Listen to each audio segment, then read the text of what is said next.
Through studying classical conditioning, we wanted to see how far can we take it. We wanted to know if using Fred's favorite songs, can we make him attracted to certain girls? Let's find out.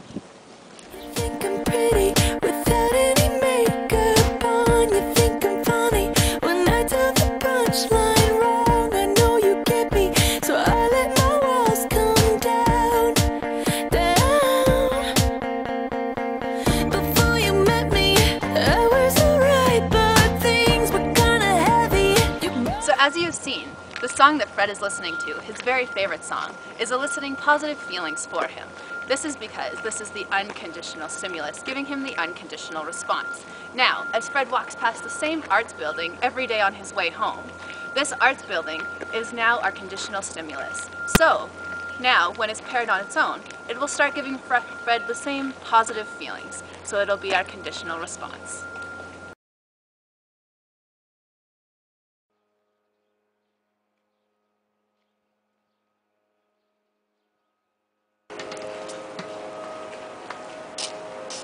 Hi. Hey.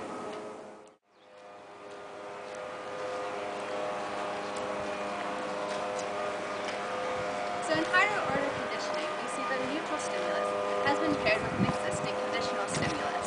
That's why, even though the first song has been removed, the building plus the girl is still going to elicit positive feelings for Fred.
During extinction, the conditional stimulus is no longer presented. So we would expect that Fred would stop looking at the building and expecting his girlfriend Betty to come out. But the opposite actually happens. He will now look at the arts building more frequently, even though the conditional stimulus Betty is no longer presented. This is known as the extinction burst.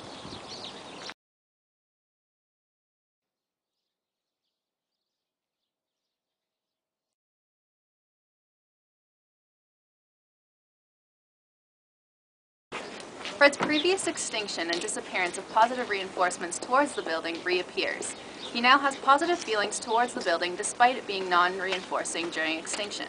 This suggests that any behavior that is well reinforced can never truly be extinct. This phenomenon is called resurgence.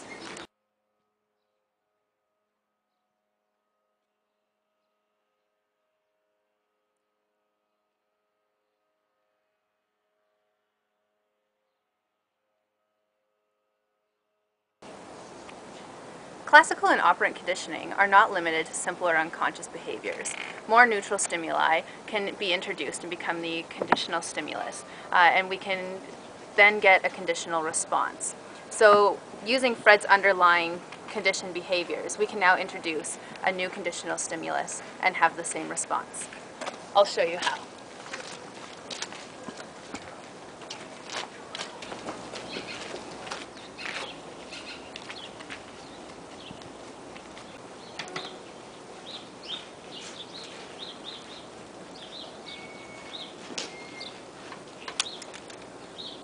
Hi.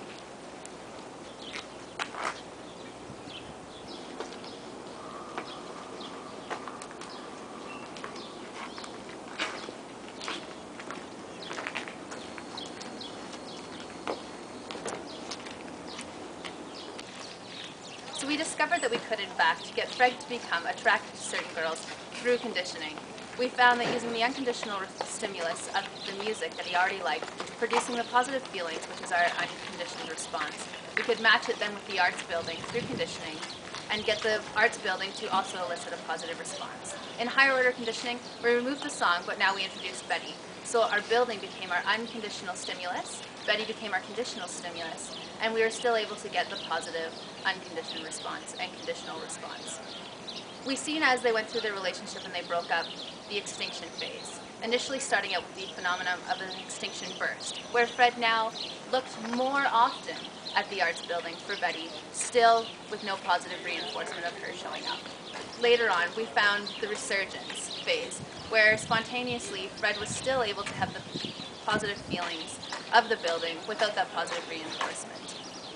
From this resurgence, we were able to take advantage of that and introduce a new girl, a new unconditional stimulus, and still get the positive feelings of the unconditioned response and conditional response. So the way that we can take this further is in relationships. If there is enough positive reinforcement surrounding a certain person, it's possible to become attracted to that person. And as this progresses, it can develop into a relationship. This might have something to do with people that become our type. As we have more positive reinforcement with that certain type, we understand that that is for us. As for Fred, well, we're doing all right.